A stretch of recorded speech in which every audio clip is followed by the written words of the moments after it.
In the quiet night of Medina, under the fading heat of the desert day, a man walked through the streets carrying a sack of flour on his shoulders. This was not a merchant or a laborer. This was the commander of the faithful, the ruler of an empire that stretched from Persia to Egypt. His name was Umar ibn al-Khattab, and he was bringing food to a widow who could not feed her children. This is the story of a man whose iron will forged an empire, but whose justice made him weep in the darkness. Before Islam, Omar was known for his fierce temperament and formidable strength. A merchant by trade, he commanded respect and inspired fear in equal measure. Historical accounts narrate that when Prophet Muhammad, peace be upon him, began preaching Islam, Omar was initially among its staunch opponents. It is reported that he once set out with determination to confront the Prophet. On his way, he learned that his own sister Fatima and her husband had embraced Islam. Angered, Omar went to their home, where he heard verses of the Quran being recited. The encounter grew intense, but upon reading the words of the Quran, his heart transformed. That moment changed the course of his life. The man who had opposed the message became one of its most formidable defenders. His conversion, around the 6th year of prophethood, marked a significant shift, strengthening the Muslim community. Years later, when Abu Bakr lay on his deathbed in 634 CE, he consulted the companions and appointed Omar as the next caliph. Omar accepted this immense responsibility with profound humility and awe before God, asking who could bear such a trust after the messenger of God and Abu Bakr. Within a decade under Omar's leadership, Muslim armies achieved remarkable victories against the Byzantine and Persian empires.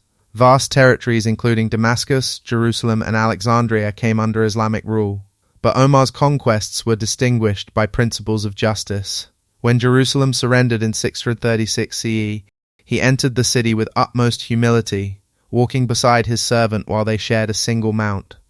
He issued a covenant guaranteeing protection and religious freedom to its Christian inhabitants, and prayed outside the Church of the Holy Sepulchre to ensure its preservation as a church.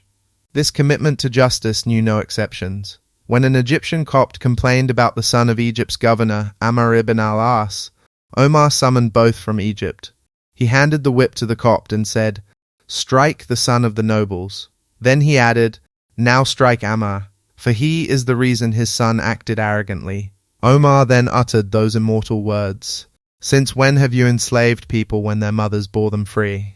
Even his own son was subjected to the prescribed punishment when found drinking alcohol, demonstrating that no lineage provided immunity under his rule. Omar established the public treasury with systematic welfare stipends for the poor, orphans, widows, and the elderly. He implemented rigorous accountability, auditing his governors and demanding explanations for any increase in wealth.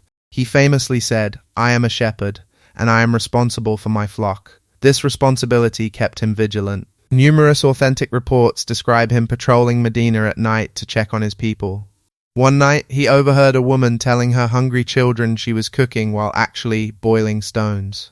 Distressed, he immediately carried provisions himself to her home, refusing his servants' help with the words, "Will you carry my burden on the day of judgment?"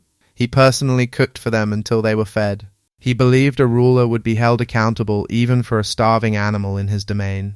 His administrative reforms were groundbreaking. He institutionalized the Islamic calendar, established organized military bases, created a judicial system with independent judges, organized a police force, and conducted the first census. During the severe famine known as the Year of Ashes, he prioritized mercy, suspending the punishment for theft because the conditions of basic sustenance were not met. Despite ruling a vast empire, Omar lived with legendary austerity, wearing patched clothes, sleeping on a simple mat, and eating simple food.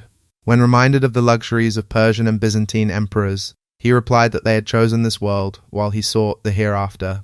In 644 CE, while leading the dawn prayer in Medina, Omar was stabbed by a Persian slave named Abu Lulu'ay. As he lay mortally wounded, Omar pressed his cheek to the ground, seeking God's mercy. He refused dynastic succession, instead appointing a council of 6 eminent companions to choose the next caliph. Umar ibn al-Khattab passed away at 63, leaving minimal personal wealth but an immortal legacy of justice and governance. Even centuries later, scholars study Omar's rule as a benchmark of justice and principled leadership. His iron will was not about domination, but self-mastery. It embodied the principle that authority is a sacred trust, leadership is service, and true success is measured not by power, but by the security and dignity of the weakest in society. That is the legacy of Umar ibn al-Khattab, unyielding in justice, humble before God, and compassionate towards humanity.